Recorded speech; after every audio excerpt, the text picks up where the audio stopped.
Hi everyone, welcome back in another video tutorial. We're going to be building a full stack user manager application. So we're going to be using React, TypeScript, Tailwind CSS, ShadCN, and also for the database, we're going to choose convex to be able to store our users. And also we're going to be using this website called BullStack that has reusable ShadCN components. Not UI components, but reusable component that has the business logic inside of the components.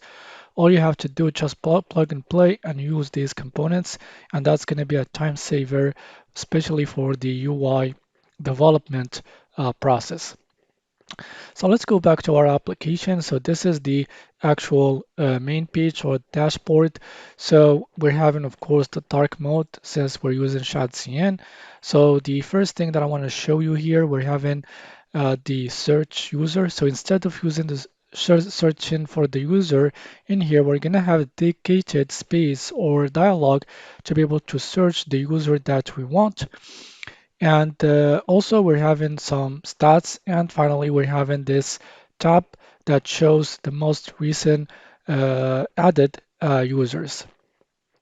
So we can be able to add a new user. So when I click on the new user, as you can see, we're going to have this beautiful dialog. And if I click on new user, so we can't because we're using Zod and React Hook form for error handling and validation and tracking all the fields that we're having in here. So just to show you how things are working, so I'm going to add all of these elements in the field, and I'm going to add the admin permission. I click on the new user. So as you can see, it is loading, uh, waiting to get added into the database. So as you can see, our user has been added inside our database. So if I reload the page, as you can see, we can still see all the users updated successfully since we are pulling out, sorry, all the information from our database. And also we can be able to see more information. If we click on the see more, as you can see, we can have an extensive view of all the users and also some other features or table features like the filtering and the sorting. Also, we're having the searching, and at the bottom, we're having the pagination. So we can actually just show 6 users per page. So as you can see, all the filtering are working uh, as expected. We can be able to change the sorting and also the direction. So let's keep this sorted by joined users. And also we're having the search. And all of this, we're going to be using this website. So if we go to the blog section and we go to the data table in here. So the reason why I want to show you this because something that really solved the problem for me and really helped me to save a lot of time, because in this table, if we go to the code section in here and you go to the prompts, as you can see, it has so many prompts, meaning that it has all the business logic inside of it. So all you have to do is just copy and paste the components, use the prompts, and also link it with the data, and you are ready to go. So you can access to all of the features that you're having. So that's going to be a time saver. And I don't want to repeat yourself. Since we're using 2 tables, we're going to have 1 component and we're going to reuse it over and over again. So in this case, we're going to use it 2 times. So it's going to make our code cleaner and professional. So now let's continue showing you the remaining features.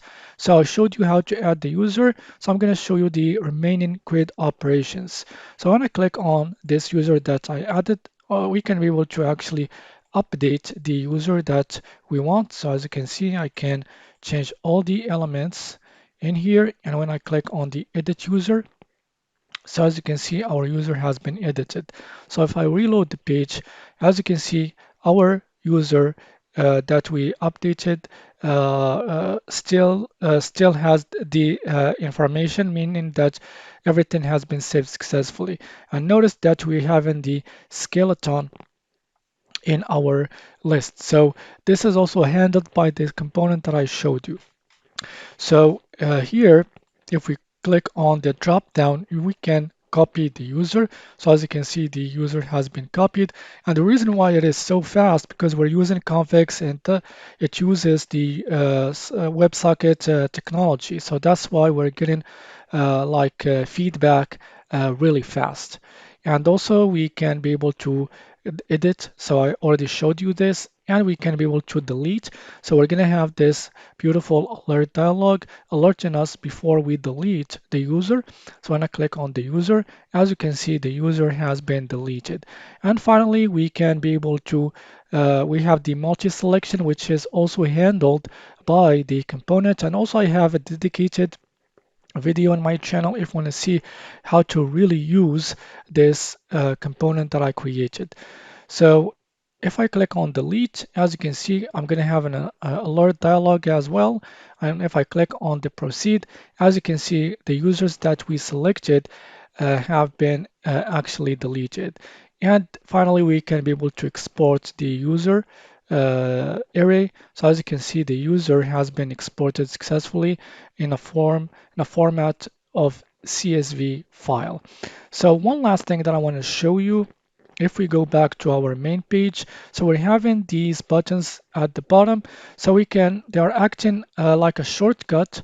So when I click on view all admin users, as you can see, I can access or see only the admin users. So the same for the contributors. So we're going to have the same results just to enhance the user experience. And of course, this is completely responsive, as you can see.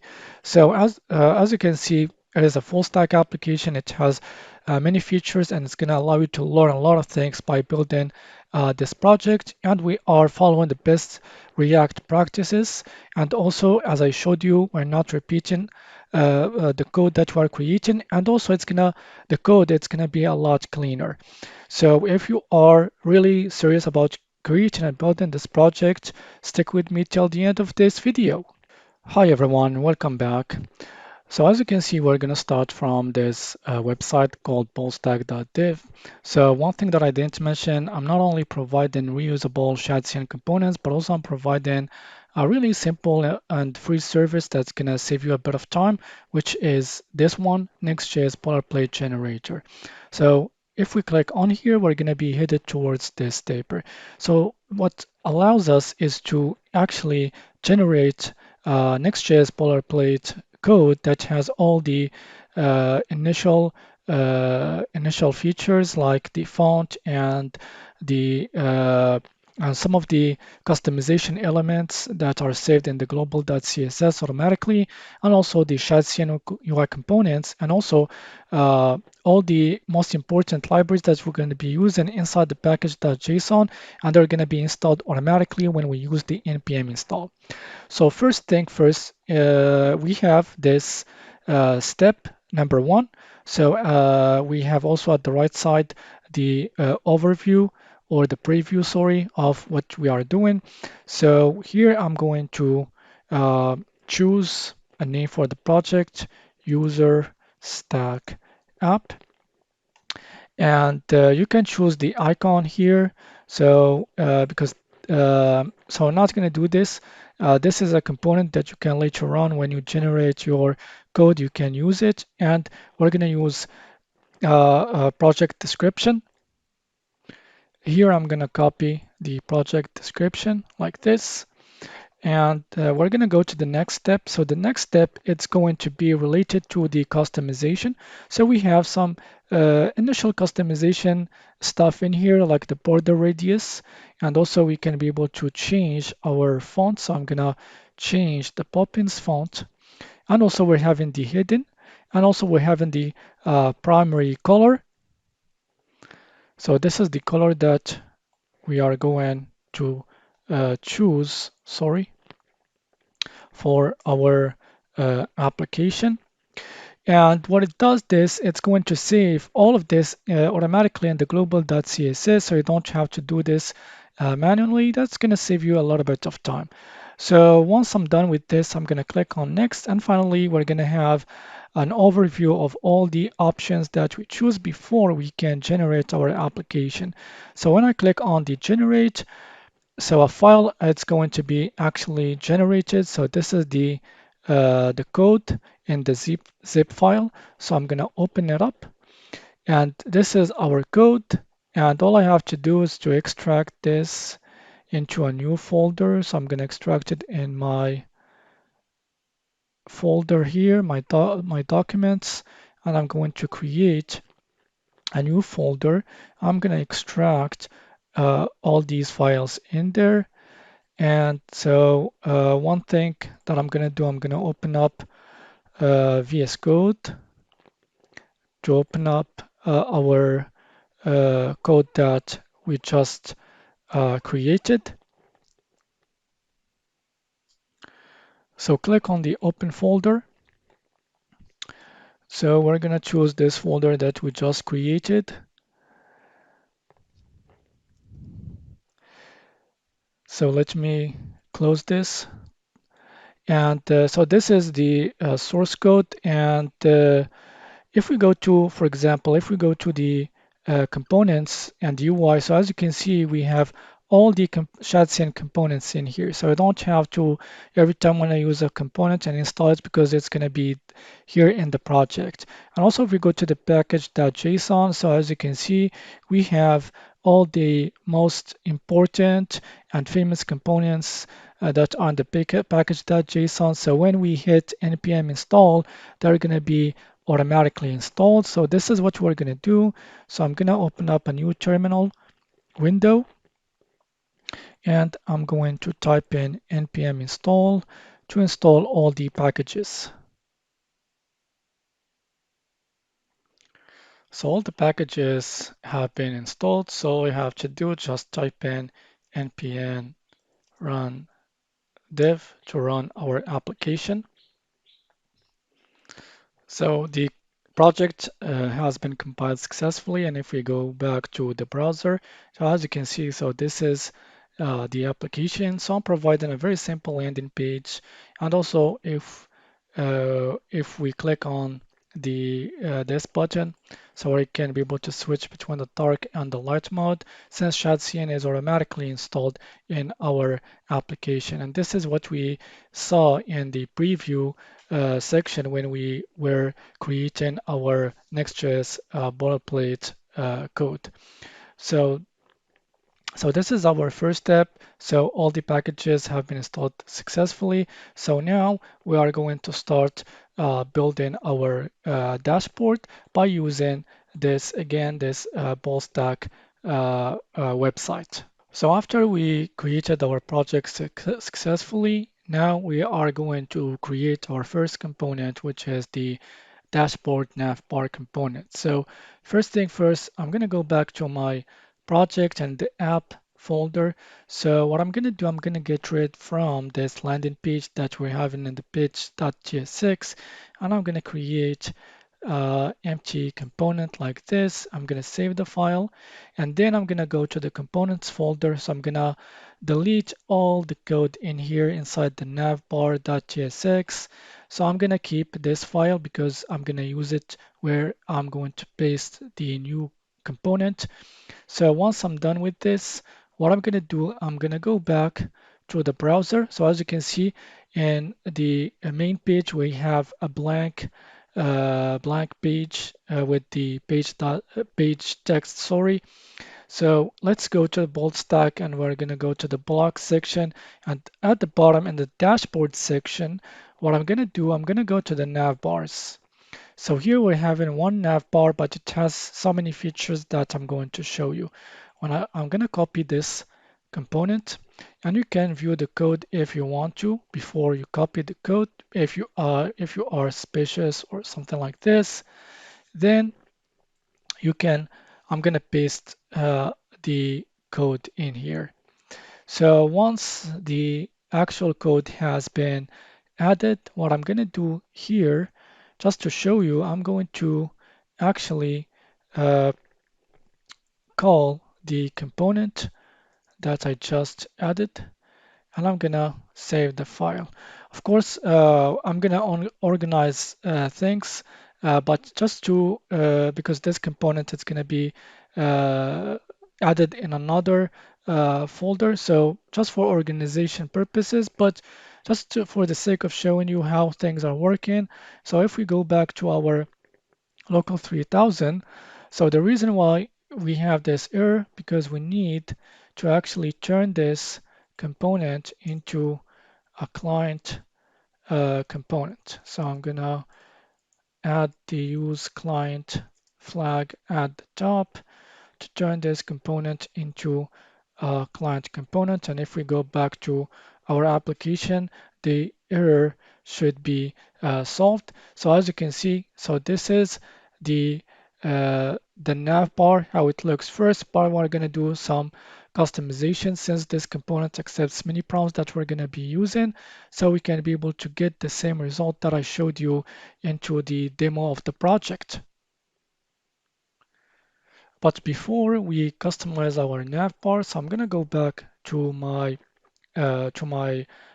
code, and I'm gonna create a new folder called main page folder. And since we're going to have three sections in our application, the nav bar, the stats cards, and the table section. So what I'm going to do, I'm going to create a new file, and I'm going to call it navbar section folder, sorry. And in here, I'm going to create, so here I'm going to create a new file called navbar.tsx, and I'm going to create a new component. I'm going to generate an empty component. So I'm going to just call this navbar like this, navbar dashboard. And also I'm going to rename this, just add the section.tsx. And in here, so instead of calling the component from the page.tsx, because we are going to call this navbar section .tsx, so I think I should change the name of this function, navbar section. And also I'm going to add the export keyword. And so I'm going to call the dashboard navbar from here. So what I'm going to do, I'm going to go back to the page.tsx. So instead of calling the component itself, so we're going to call this component that I just created. So I've done this just for organization because we're going to be adding a lot of files. So I want to make sure that everything is organized and placed in its own folder. So now what I'm going to do, I'm going to call the navbar section component. And this is what I'm going to do, navbar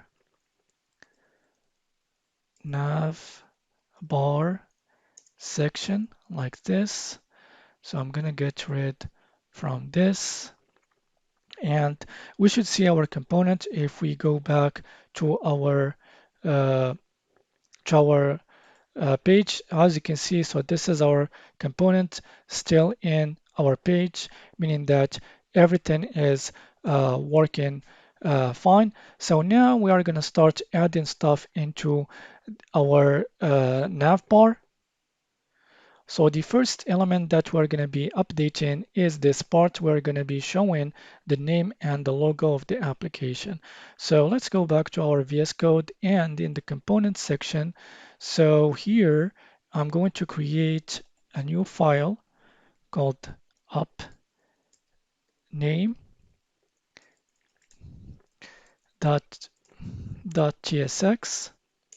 And then I'm going to copy this simple component that has the name of our application. So what I'm going to do with this component, I'm going to import it and use it right inside this component that we just added. So those are all the properties of the component. So if I So if I go to the left section in here, so the left section is accepts a React Node component. So what I'm going to do, I'm going to create a new div like this. And I think it accepts something else. So if I do this, so sorry, I need to add the left section, not the right section. And then I'm going to add the component that I just added. So let me add.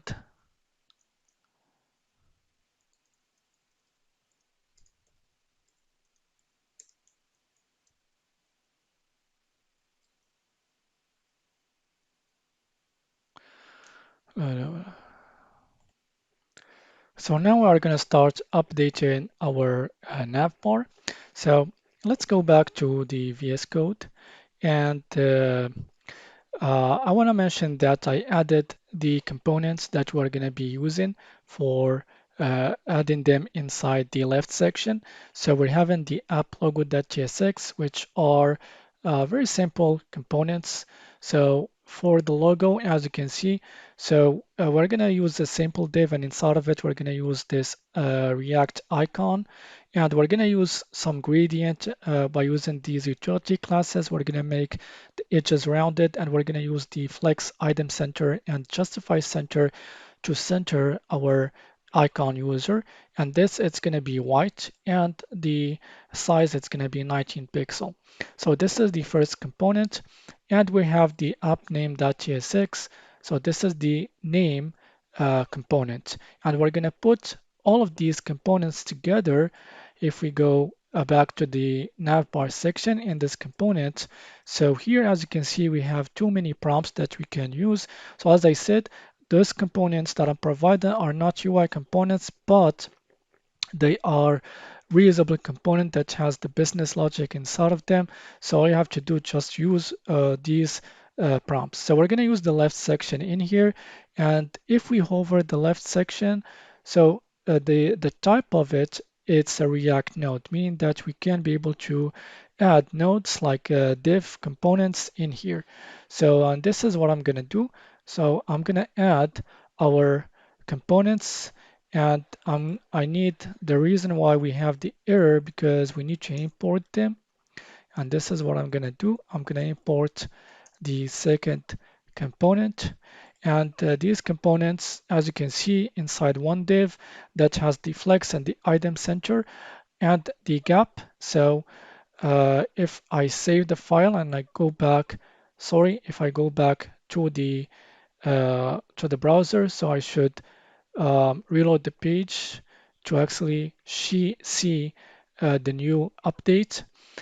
So as you can see, this is our logo and this is our name has been added successfully. So now let's add the statistic cards. Again, we're going to go back to ballstack.div, and in the dashboard section, so we're going to go to the statistics cards, and right now we have 4 cards.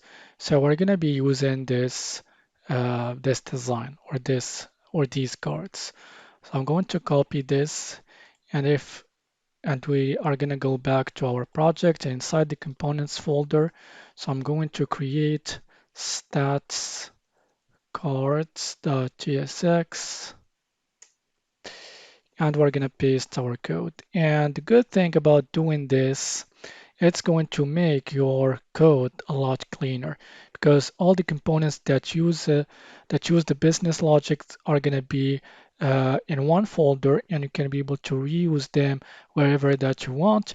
And like for example in the navbar section, so you're not going to have a lot of code in here. It's just one component that does one thing, and that's it.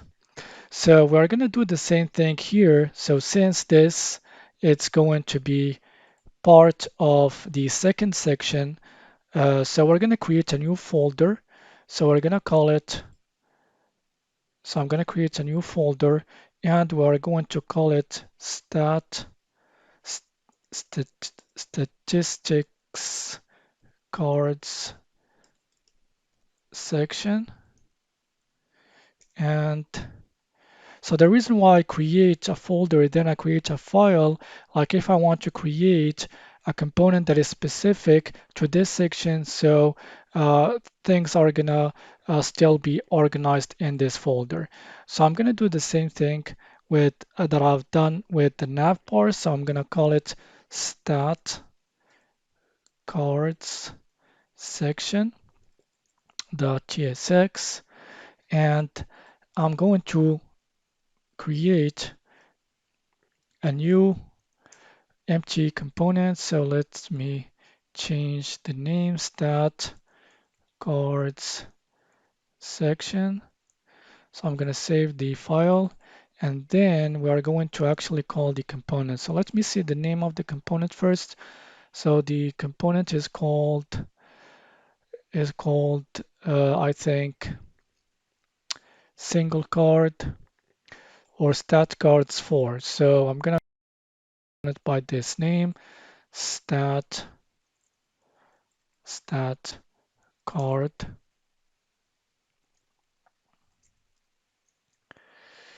and I'm going to save the file. So we called this component successfully, and we should see our stat cards in the application. And one thing that I forgot is to actually call this component stat cards section. And this is what I'm going to do. Stat cards section like this. So now we should see our cards. So I'm going to reload the page to see the new update. So these are the cards as you can see, and with the mock data that I'm provided inside the component. And as you can see, I need to add some padding, and this is what I'm going to do. So I'm going to go to the component, and in here I'm going to paste the padding. So the class name padding 7, which means 28 pixel, and also there is no reason to use this. And let's go back to our page. And as you can see, our statistic cards looks perfect and aligned vertically both sides with the nav bar. So all we have to do here, and one thing that I want to do, we can get rid from the metrics. So if we go back to our code, and also this component, as you can see, it has so many prompts to customize this. And the one important prompt that we're going to be using is this cards, where actually we are going to assign it with the data. But first, what I'm going to do here, I'm going to actually turn off the metrics. So I have to use this show metric delta uh, prompt. And if we go back to our page, as you can see, it is gone successfully. So what we're going to do right now, we are going to actually update the data, and so we're going to use first mock data for all our application, even for the users, before we can start using the backend. So this is my strategy, and this is what I'm going to do for the statistic cards. So again, we're going to go back to our code. So here inside the app folder, I'm going to create a new folder called data. So in here, I'm going to add this file stat cards data.tsx, and I'm going to paste this code. So the only thing that I need to provide is this single card 4. So this is the structure. So we're using Typescript, and this is the type that we're going to be using, or the structure for each object. So as you can see, so just to actually tell Typescript that this is how it's going to look like. So what I did in the actual component, as you can see, so the type is stat cards or the single card 4. So this it's going to be actually exported. So you can be able to use it outside of this component to be able to actually create the data that really fits the structure that we created inside our component. So that's why we added it in here.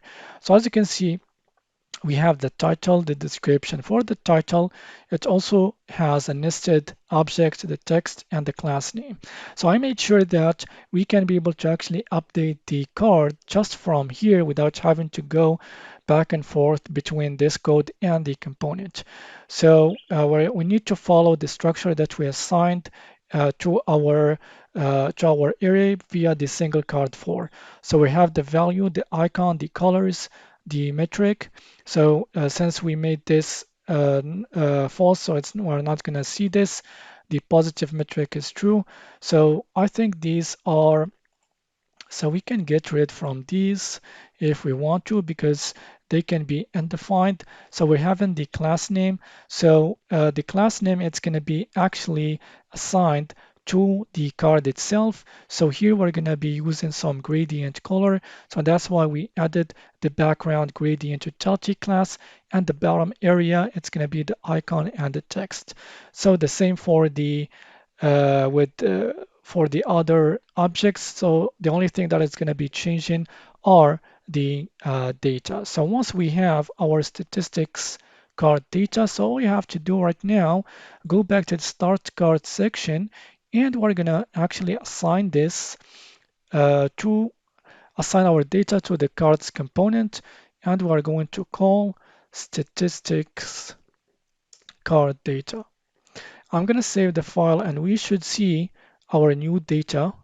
And here you go. So this is our new data or mock data that we just added right into our component. So as you can see, it is very fast, and we saved a ton of time by doing all of this or by using these components that I'm providing in ballstack.dev. And if we turn the dark mode on, as you can see, things are still working, and we can clearly see all the items inside our cards. Now we are going to start working on our table, which is the third and the final section.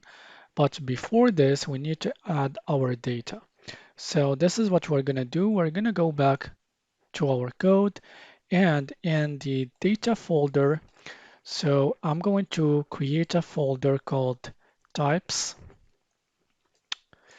And inside the tabs folder, I'm going to create two files. So the first one called permissions.ts,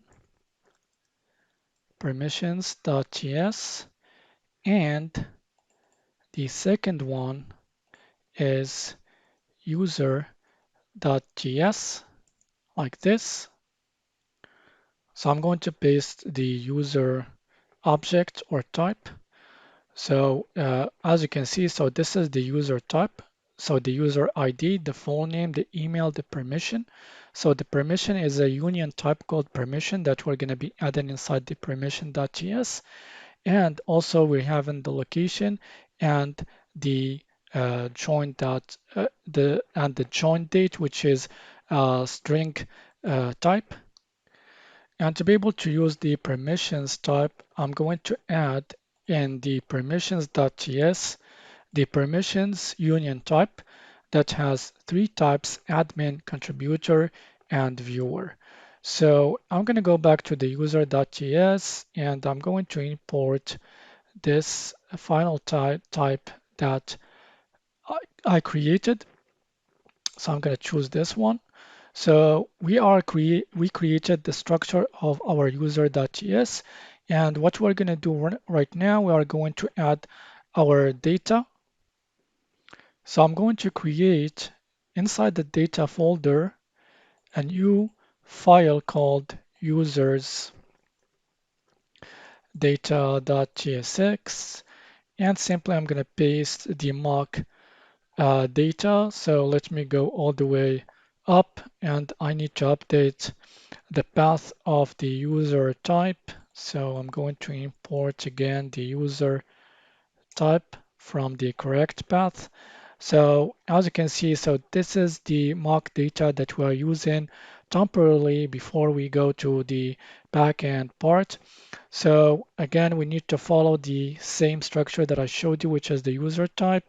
And also we have in the headers object. So this object we're going to be using inside the table as I'm going to show you.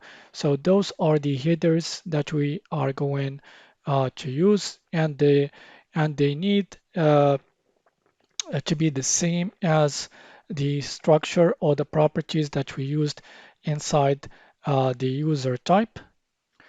And once we created our data, so now we are gonna actually use the data table component from BallStack. So first, what I'm gonna do inside the main page folder, I'm gonna create a new folder called, uh, so we're gonna call it user table section. And inside of it, as I did for the other folders, I'm going to create user table. So user table section dot gsx. I'm going to create a new empty component. So let me change the name of the function like this. And so we're going to add the export keyword. And let's first import this component underneath these two components, user table section. And what I'm going to do, I'm going to go back to BallStack.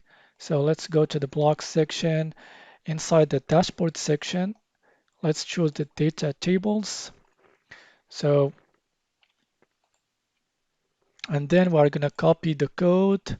So let's go back to our project, and inside the components folder, I'm going to create a new file, data table.tsx, and all I have to do is just paste this component. As you can see, this component is 1060 lines of code. As you can see, it is pretty heavy because it handles everything: the pagination, the filtering, the sorting, the searching, and many other things that we are going to discover while using this component. So once I created this component, so I need to save the file. So all I have to do is go to the user table section, and what I'm going to do, I'm going to add the component that we just created. It is called the data table. And the reason why it is TypeScript is throwing errors, because first I need to add the header. So the headers, so we're going to use the headers that I showed you inside the data. So this is what we are going to assign to this prompt. So we're going to actually call the headers object, and this is what we're going to do, headers from this. And finally, we are going to use the data. So let me look at the name. So the name is called the rows, and we are going to import the users. So this is what I'm going to do. So let's see that if everything is working. So if we go back to our file or to our browser, so let's reload the page to see our table. So this is the table as you can see. So it doesn't look that great as I showed you in the demo, but we are going to update some of the things to make it look beautiful. So I want to just show you, this is the table. So we're having all the information that we created inside the user's data, mock data, and we are using them successfully in our table. So to make the table looks a little bit better, so we're going to go back to our code. And what I'm going to do, I'm going to just paste all the prompts, so to not waste time by writing everything. And I'm going to explain what I've just pasted in here. So these, as you can see, so those are the prompts that the data table component accepts. So we're going to update the class name or the inner class name of the data table. So we're going to get rid from the shadow. We're going to add some margin at the left and at the right. The background, it's going to be neutral. And when it is dark, we're going to use the background neutral 800. So the sort order, it's going to be ascendant. So you can choose between ascendant or descendant. And here we are going to choose the joint, the default property. So as you can see, this component is fully type safe. So all you have, so you can access to only to the properties that we set inside the user object or we used inside the or we used or we used with the user type to make things type safe. So enable stripped rows. So we're going to set it to false. The title. So the title it's going to be this. So as you can see, our table looks a lot better.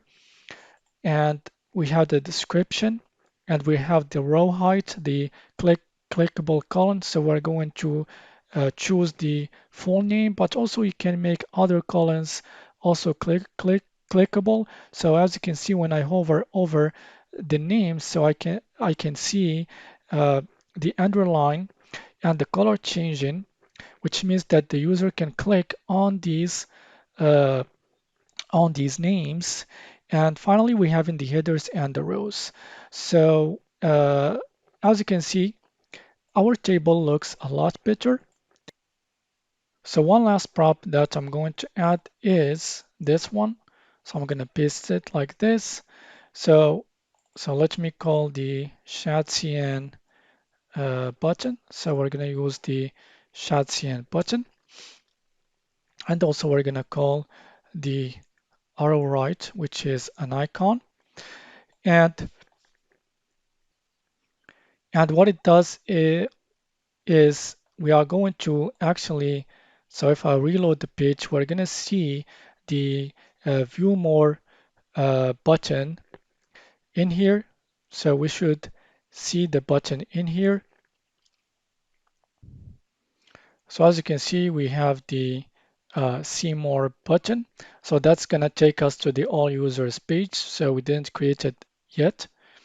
And if we go back to our project, so as you can see, we added the use router. So we're going to use the Next.js routing system to be able to access to the route that we want. So we're going to destructure it to use the push method and make sure to use the navigation.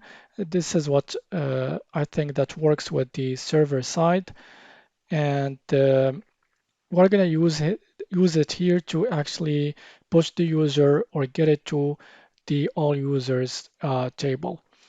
So as you can see, we have all the information and everything set up. So the only thing that we need to add is customize some of the data. So what I showed you in the demo, we have some colors and also we have some badges and some other things. And this is what we are going to do.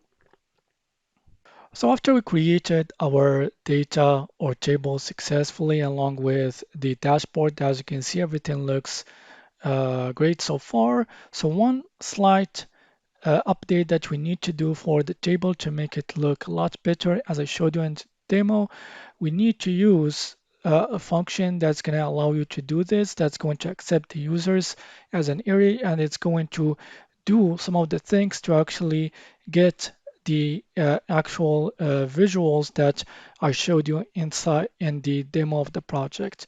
So don't worry, I'm going to actually explain everything. So let's go back to our project, of course. And what I'm going to do here, I'm going to create a new folder called utils. And inside this utils folder, I'm going to create a new file called render permissions. So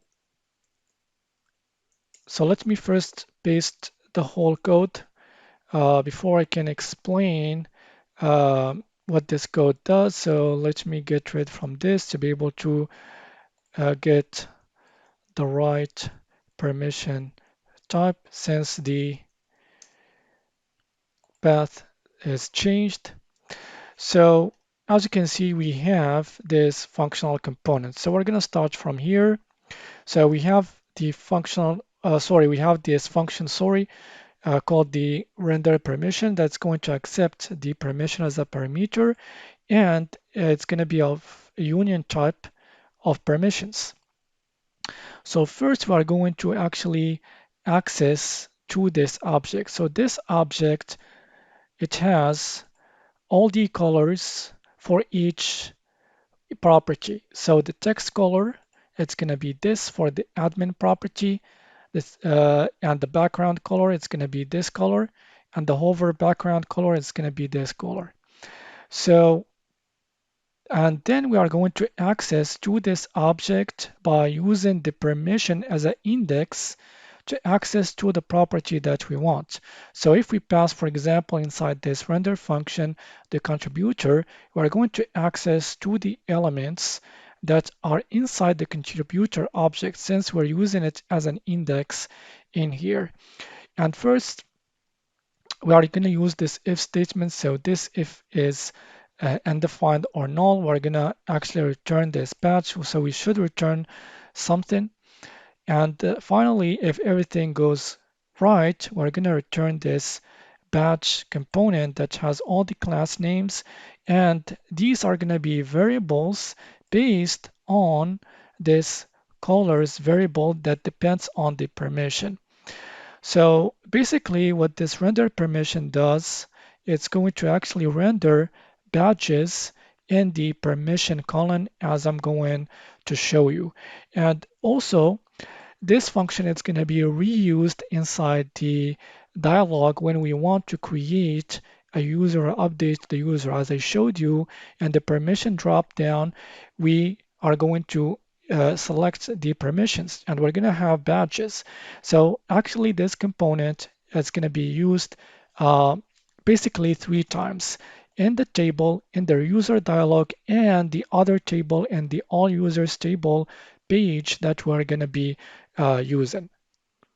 So after I created the render permission function, now we are going to create another function. So let's go back to the code, and here I'm going to create a new file, transform users display. And I'm going to paste the code here. So I need to update again the I need to update the path, so the render permission, and I'm going to update the user type as well.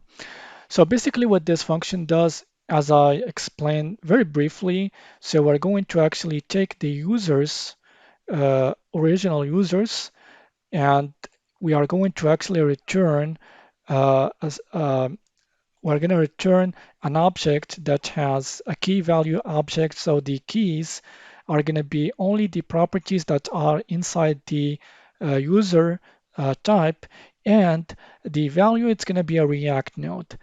So first we are going to actually map through each original user's object. So we're going to map through each object. So each object we're going to map through it, and inside, so we're going to use this spread operator just to keep the other properties intact. And the elements that we are going to update are these properties. So the user ID, we're going to return, uh, uh, so we're going to return the user ID inside the span tag. So the same for the email, the same for the full name, and the same for the location. So that's why I choose in the value side the React node.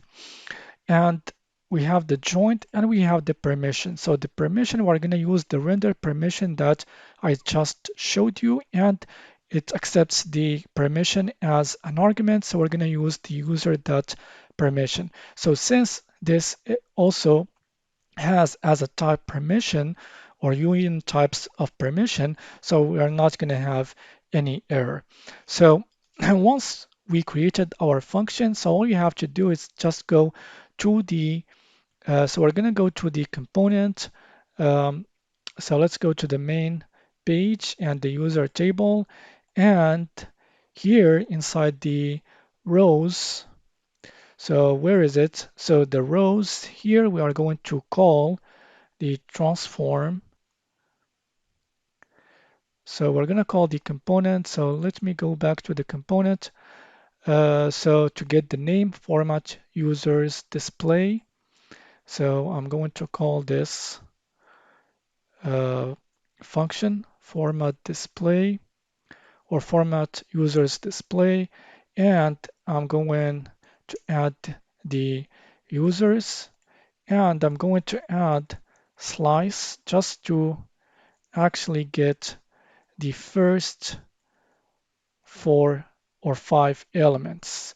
And basically, we should see our table has been updated visually speaking. So if you go back in here, so as you can see, this is our table. So right now we have the user ID with the bold green color, and also the email address, as you can see, with the gray color. So we're having the permission with the render permission component, or sorry, function that I showed you. The location right now they changed. So we have in the logo, and also the color has been changed. So as you can see, our dashboard main page looks awesome. We created all the components successfully. And also if we turn the dark mode on, as you can see, everything still looks great. And the next element that we're going to be adding, so we're going to start working on the dialog. So now we're going to start working on the dialog to be able to add or edit a user.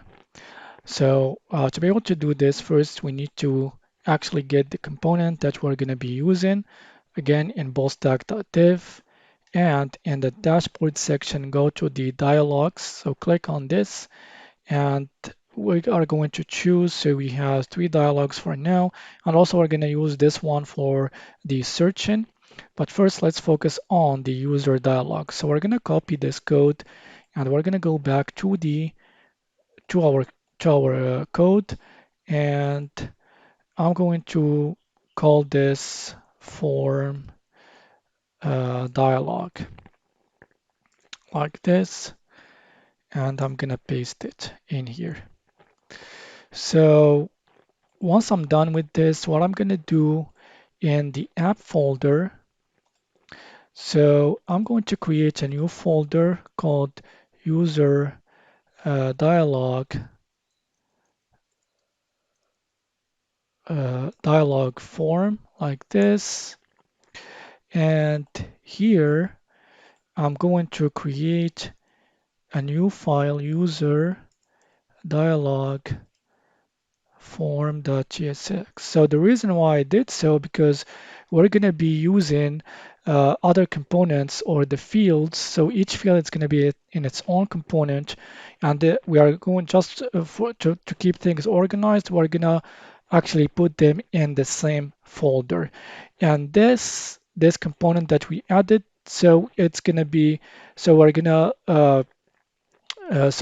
actually reuse it. So inside the user dialog form.tsx.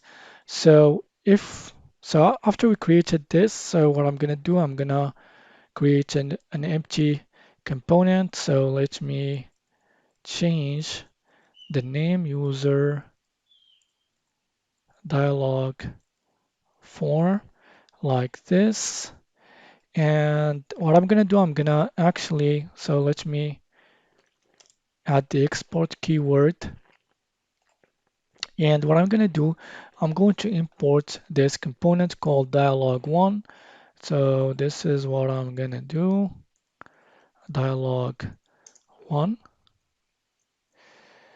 And so this component, so the reason why I did so as well, so we need to add this component inside the layout.tsx. So instead of using this component and added it inside the main page.tsx or inside the page.tsx, we can't be able to access to it when we go to another route. So when we use the all users route, we can't be able to access to it. To solve this problem, so we're gonna use this component inside the layout.tsx.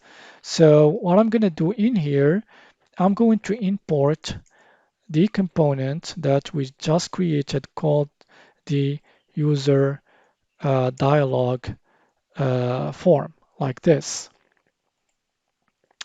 And what I'm going to do, I'm going to take this component and I'm going to go to the, so I'm going to go to the main page to the navbar section. And so first I need to create a state that's going to allow us to actually open up the dialog. And to do this, we're going to use the stand as a state management. So first thing first, what I'm going to do, I'm going to create a new file or a new folder called hooks. And here I'm going to create a new file called use open dialog form.js,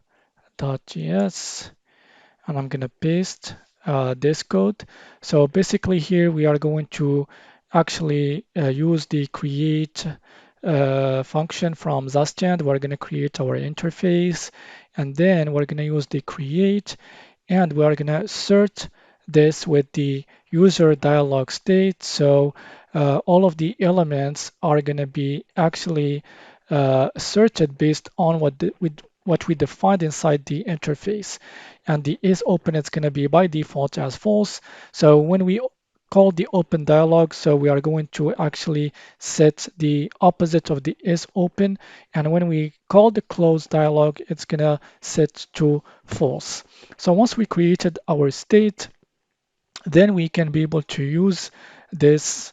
We can use this, and the first step, we're going to link the is open with the dialog. So if we go to the user dialog.tsx, and here we are going to call our hook that we just created, use open user dialog. And here I'm going to call the is open, and also I'm going to use the open dialog. And in the dialog1 component, so I'm going to link the is open with the open prompt like this. And the same thing I'm going to do in here with the open on open change.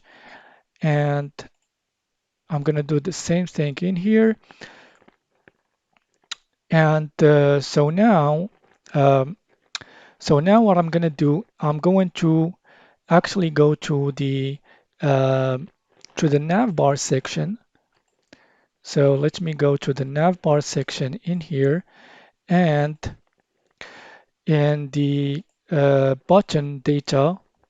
So first I'm going to do the same thing. So I'm going to actually call the use open dialog, and I'm going to call the on open dialog, and inside the on click event listener, I'm going to call the open dialog function like this. And we should open our dialog just by clicking on the button. So I'm going to reload the page. So I think that I need to turn this as a client component. So all the components are by default server component. And this is what I'm going to do. I'm going to go back to this file here, and I'm going to add the user client flag, and the error should disappear. So our dialog has been added successfully, and the reason for this is because we have the open trigger button. So don't worry, we can be able to get rid of this. So all you have to do, go back to our component, and also I provided this component, so I thought of this. So what I did, I added this prompt. All you have to do, set it to false, and if we go back to our project, I'm gonna reload the page. Sorry, I need to set it to true, not false. So that's why the button remains in the same position. So if we go back, as you can see, the button is gone. And when I click on the button, as you can see, our new dialog is opened. So everything worked as expected. So when we create a new route, we can be able to access to the same dialog, and all we have to do is just to change the prompts to get so here we're not going to do so because we're going to use the same dialog. So we have a reusable component that we can use both in two routes, and this is amazing, and everything is working as expected. So now we are going to start adjusting our dialog and updated it, and we're going to be adding the fields necessary for our dialog. So after we created our dialog, so we're going to start adding the fields inside the dialog. So let's go back to our VS Code, and inside the user dialog form, so I'm going to create a new file called fields, like this, fields. And so the first component, it's going to be full name input dot gsx. And I'm going to paste the whole code in here. So basically it is an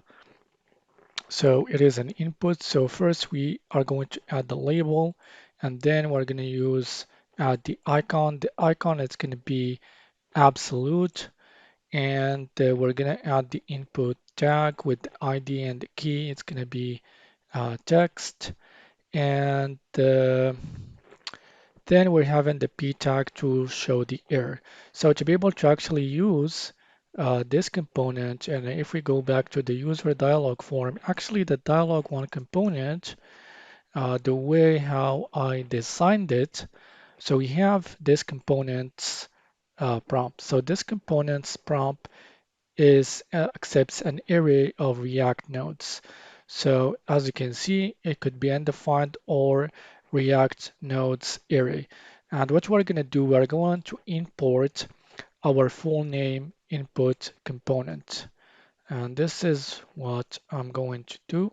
Full name input. And this is the component that we're going to be adding. So let me repeat this. And I'm going to hit enter to import the component, and also I'm going to add the key here, text, like this. And if we go back to our browser and we open up our dialog, so as you can see, we should see our new element in here.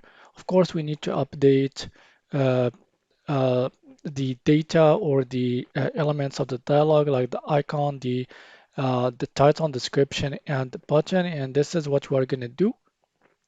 So let's go back to our code, and I'm going to paste these.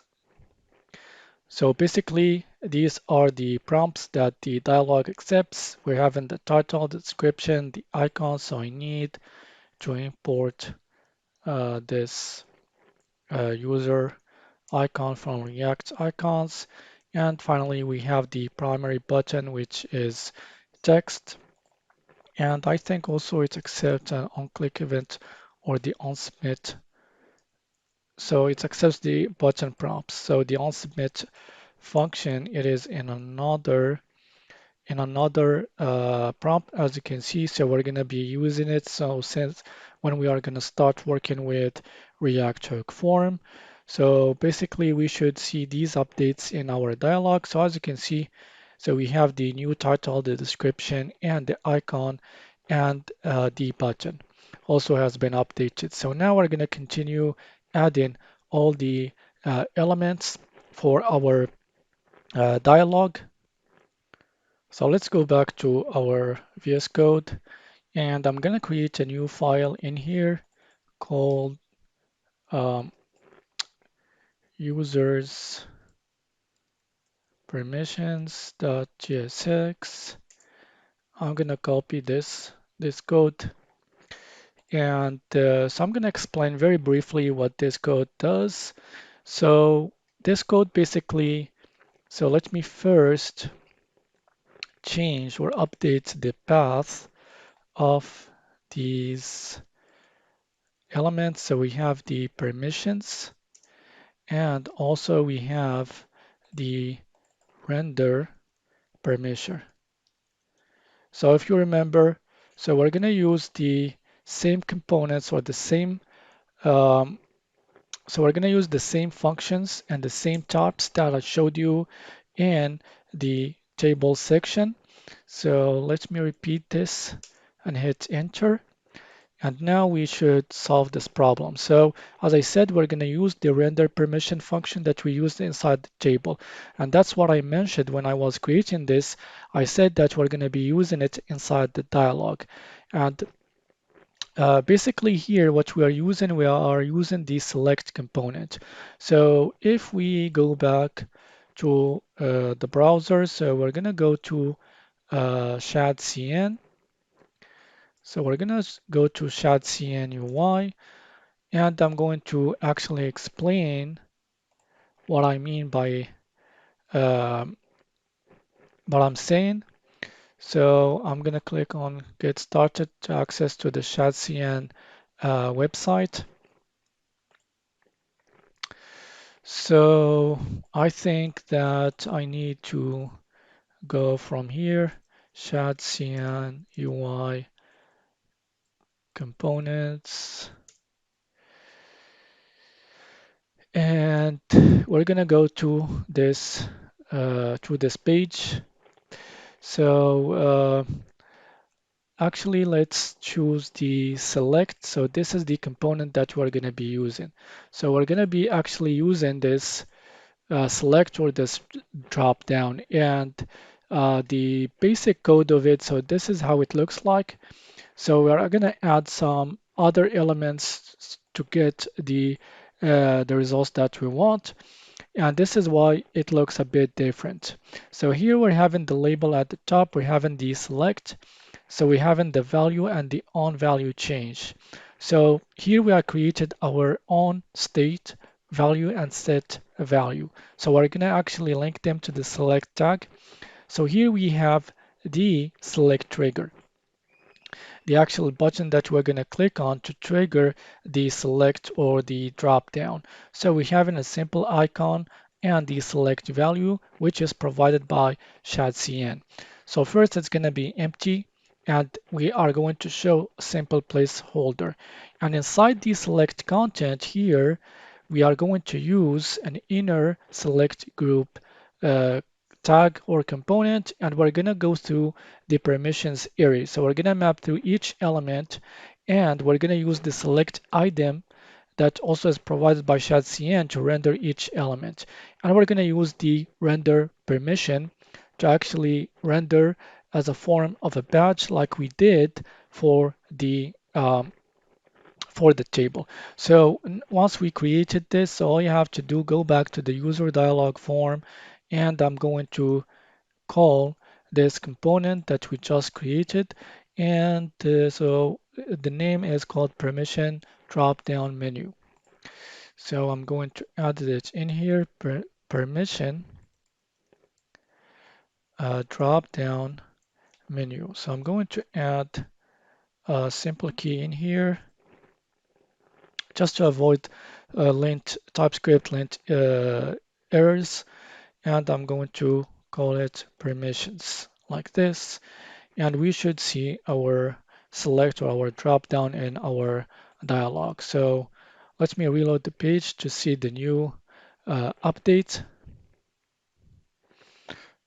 This is the permission drop down, as you can see, and as we did, or because we used the render permission function, so we can be able to actually see the badges that we used in the same or inside the table. So once we're done with this, so the next, so we're gonna keep building our dialog by adding the remaining fields. So let's go back to VS Code, and again inside the fields folder. So I'm going to create a new component called input.tsx. I'm gonna paste the code. So it's gonna pretty much similar to the full name. So instead here we're going to change the label and the icon. The type is going to be email. So the ID, the key is going to be text. So let's call it email instead.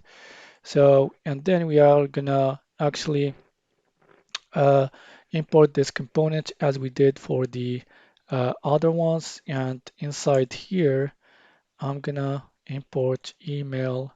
So this is the name, I think, of the component. And let's save the file, and I'm gonna add the key here called email. So let's go back to the VS Code, or to the browser, sorry. So as you can see, this is the user email input has been added successfully. Next, we're gonna add the join date at this position. Again, let's go back to VS Code. So I'm gonna call this joined date.tsx. I'm gonna paste the whole code in here, and I'm gonna explain very quickly what is happening. So first we're having the state to be able to save the date, and the open to be able to open the calendar. So since we're using the popover, so the popover, so we're gonna use the trigger. So if we go back to the chat.cn here, and let's go back to the components and search for the pop over. So this is the component that I'm talking about. So actually we have the trigger. So when we click on it, we can actually show inside this element called the pop over content wherever we want. And this is what we are doing in here. So this is the trigger that has the div, and inside of it we have the label, the button, and also here we are going to show the we're going to use the format function, which is a function that is from this library. So if the date is not null, we're going to use this to be able to format the date. Otherwise, we're going to use the span tag to show the user to pick a date. And here we have it inside the pop over content. We're going to use the calendar component that's also provided by chat.cn. So the selected property is going to be linked to the date state, and the onSelect. So whenever we click on the date, the onSelect function is going to be triggered. So if this is undefined, then we're going to update the selected state date state, and then we are going to set open as false to be able to actually close the calendar. So if we go back to our browser, so we should see our calendar at this position.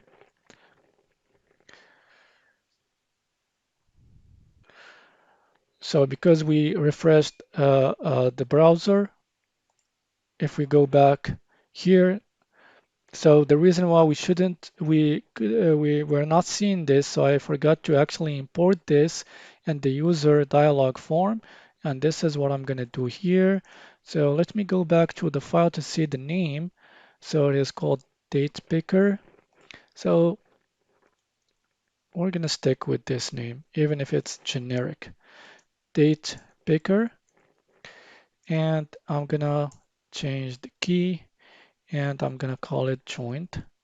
So we should see our new element or field at this position. So as you can see, this is our new date picker, and we can be able to choose successfully the date. So one last field is for the location, and this is what we are going to add. Again, let's go back to the VS Code, and I'm going to create a new file. I'm gonna just call it locations.tsx and paste the whole code in here. So this code is a little bit longer. So first thing first, we are going to actually use this const. So we need an array or data to be able to choose from.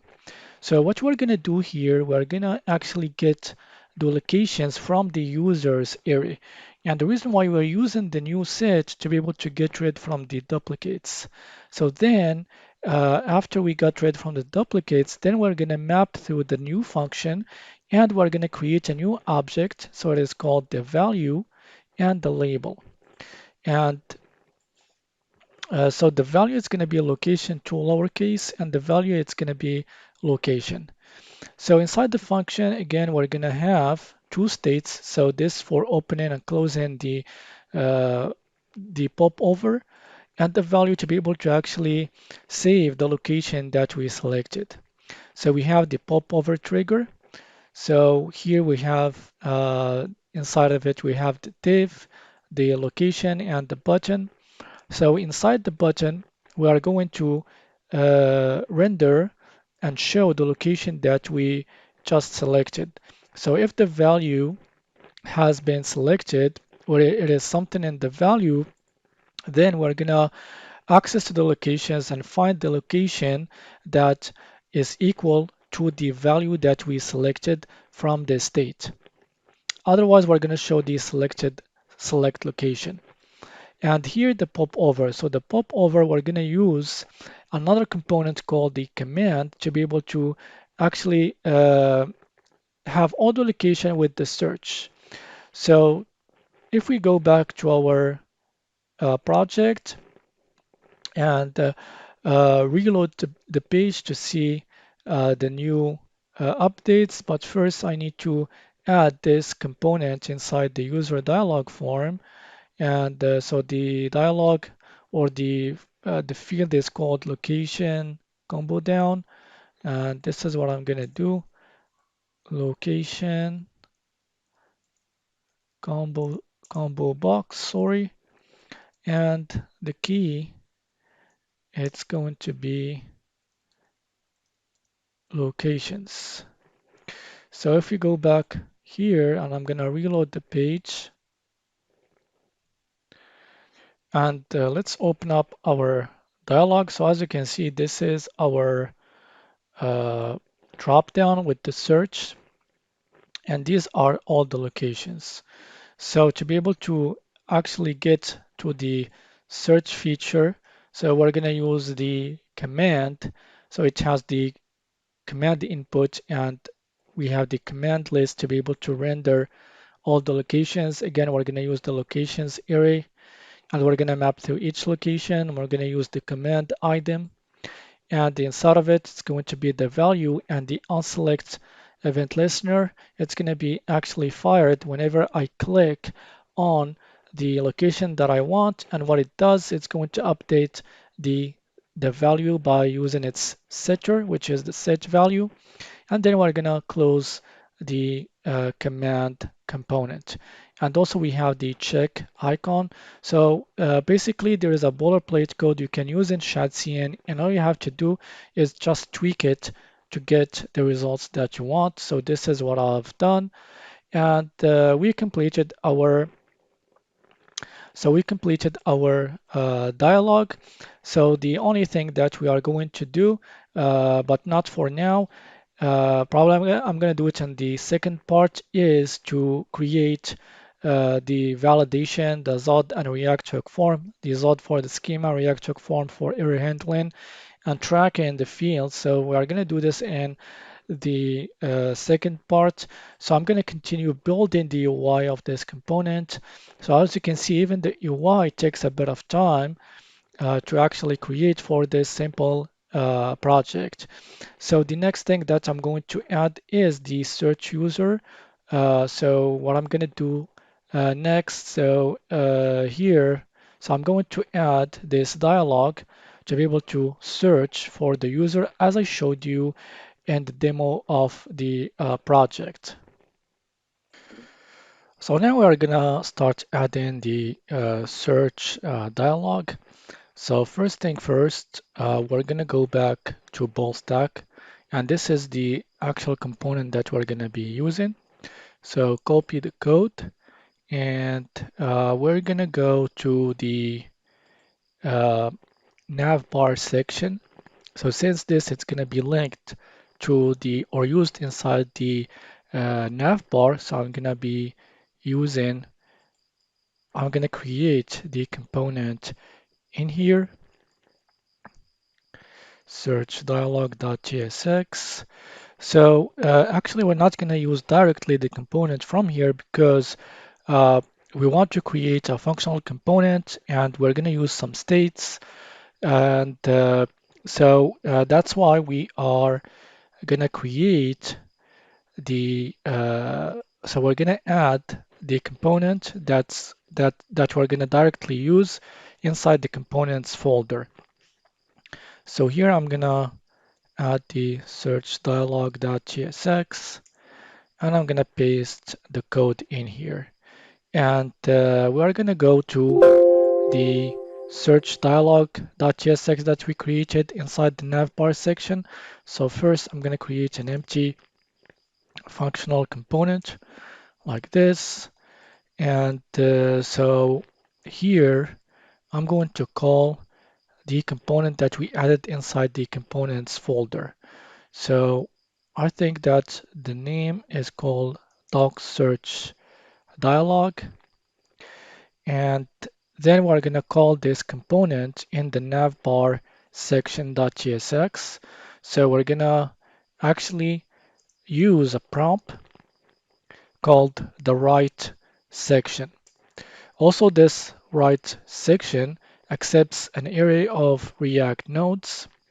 So we are going to add these square brackets like this, and then we are going to call the search dialog component from the same folder, and we should see our uh, we should see, sorry, our search trigger in the component. So if we head back towards our browser, I'm gonna reload the page to update everything. So as you can see, our search trigger bar has been added successfully. So when I click on it, as you can see, we can access to this dialog. So all we have to do is just update the information and use the user's array that we used in the table in here. And we have a small error, hydration error. And the reason for this is because we're using a state inside the server component. So I need to add the use client flag to fix this issue. So once I added the search dialog in our navbar, so we are going to start customizing it or update it so we can add the user's array inside of it. So we're going to go to the search dialog.tsx, and this component also accepts these prompts. So I'm going to paste some prompts in here. And so basically what we're doing here, we're going to use the change the placeholder. So let me uh, call the shadcn button component. And also I need to call the search icon from Lucid React, and also I need to call the user icon. So basically here we have in the placeholder the no item found text. So when there is no text, we are going to show this message. For the trigger, so this is the trigger that we are gonna show in the nav bar. So we have the button with all of these utility classes. We have the search icon and the search user inside the span tag and the footer. So this is gonna be placed at the footer of the dialog search.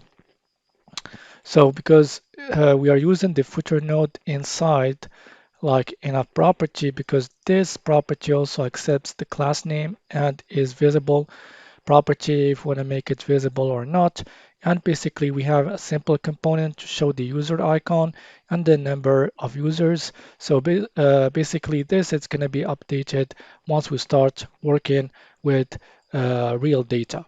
So if we go back to our nav bar, so we should see our update. As you can see, we have an icon, the search user placeholder. So when I click on it, so we changed the header and also we changed the footer. So the only thing that we need to change is the data in at the center. But first, let me show you the structure that we are going to be using, or the data structure that I used for showing the information inside the dialog. So if we go in here, so I have some mock data to be able to show this whenever you use the dialog. So this is the structure. We have it, the title. So this title, it's going to be shown in here. So we called it all docs. And then we have the items, and each item has the ID, the label, and the node. So as you can see, all of these elements are inside the node property, just to make this component flexible and highly reusable. And the search is going to be so we're going to use the label to be able to search by wherever we want. So first I want to mention this before I start using the data for our users, and this is what I'm going to do. So I'm going to paste the data structure, and we need to add some elements like the navigation item, which is the type structure. So we're going to import it from the component itself. So let me repeat this to be able to actually access to the IntelliSense. So here we go. We have the navigation item imported successfully, and then we are going to again reuse the permission function that we created inside the utils folder. And also I'm going to call the navigation section here and hit enter. And probably the reason why we don't have the because we can't access to the users, so I need to import the users from the data folder. So I'm gonna hit enter, and as you can see, all the errors gone. And let me explain very quickly what this actually does. So that's why first I explained what is the data structure. So first we are gonna use the users array. So we're gonna go through each object, and here we're gonna create a new constant called single user node. So it has a div, and also it has these elements. So this is the parent div with all of these utility classes, and inside this div we have another div that has the user full name and the user email.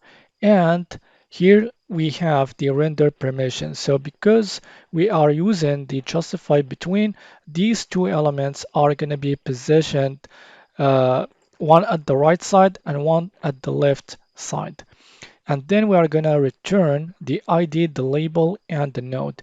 And wherever that we have in here, since as an array, we are going to use it inside the items property. And the title is going to be all users. And then we're going to use the default section, and we are going to link it to the sections property and hit enter. So if you go back to our browser, and let me reload the page to see the new update.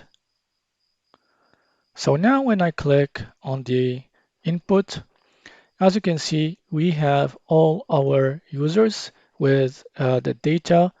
And as you can see, everything is working fine, and we can search by the user that we want. So basically, we completed the main page, the UI of it. So now we are going to start working on creating the all users route and add the table there.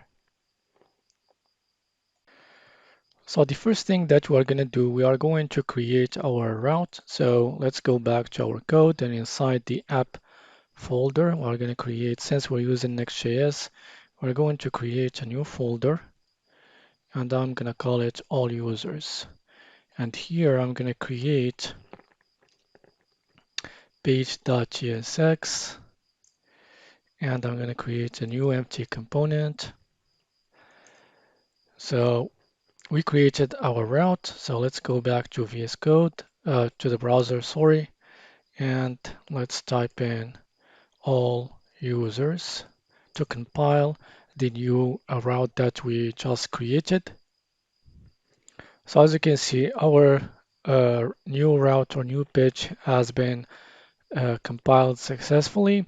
So in this page, things are going to be a lot easier, because what we're going to do, we're going to reuse the data table that we used in the main page. So if we go back to the main page, so the component that we are using in here, we're gonna reuse it. So and we're gonna access to more options that this component provides, so we can actually filter and sort and do the pagination and all other things. So also one thing that I want to add the so when I click on the see more, so I want to go directly to the all users route that we created. And to be able to do so, I'm gonna go uh, to the third section, and in here, so that's why we added the push. So we added this from the use router, and I think that we've added it when we created this. So sorry, I forgot this. So we should, when we click on here, we should go to the route after we clicked on the link. So as you can see, we are headed successfully to the all users route. So now what we're going to do here, we are going to add, so we're going to add the same component, which is the data table component, and we're going to add the headers. So the same thing that we did for the main page. And for the rows, we are going to add the users array.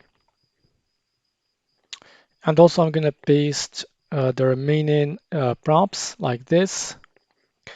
And so I'm going to create.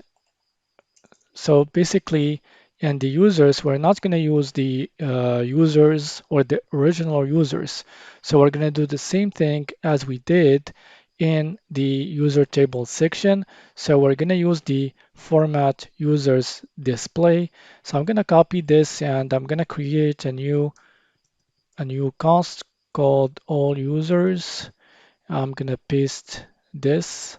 So, and also I'm going to import this format users display. So now the error is gone, and I'm going to add this directly to the rows. And so let me do this. And I'm going to add a class name here. Then I'm going to add these utility classes. And also I'm going to turn this, I'm going to use the card component from shadcn. So basically, we are going to use some of the prompts that we use in the user table section, but some prompts that I added, like the show action colon and the filter by, the show sorting button, so it's going to be set to true. The sort order is going to be ascendant. So we already used the sort property, show checkboxes, and enable stripped rows true. So we've already used this. So basically, those are the prompts that I added. So let's go back to our page and see the results. So as you can see, this is our table with the filtering ready to be used. And also we have the checks, and also we have this drop down that is coming inside the component by default. And also we can be able to write off the bat filter by depending on the data that you provided inside the component. So it's going to be done basically automatically. And so we need to add the pagination, but also we need to add the search bar, and we need to add some buttons in here. And this is what we're going to be doing. So let's go back to our component, and I'm going to paste all these components. And first, I need to add some of these things because we have some errors. So first, I need to add the state. So the state is called search user. So I'm going to add the set search user and use state like this. And also I need to make this component use a client component at the use client flag. Otherwise, we're going to have an error with Next.js. And also I need to add the button component from shadcn. And also I need to add the push from the use router. So let me do this. And I'm gonna use router.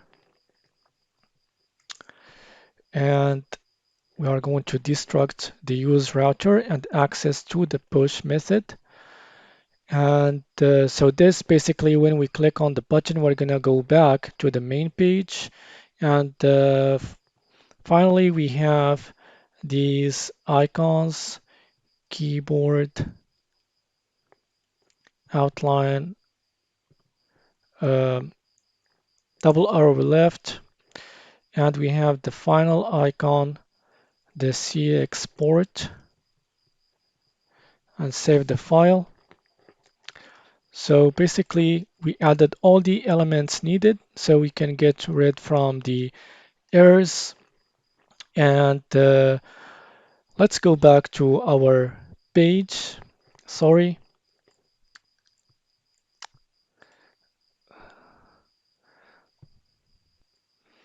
So as you can see, we added all the remaining elements like the search bar, the button, the back button, and also at the bottom, we have the pagination that is fully working right off the bat. And also we have the search, as you can see, also is working. And when I click on the back button, we are going to be headed towards the main page. So as you can see, we are in our page, and we finally completed the UI of the component. So as you can see, even though that it is a simple project and we reused some UI components that I've already built, so it took us a bit of time to actually create this project. So we came to the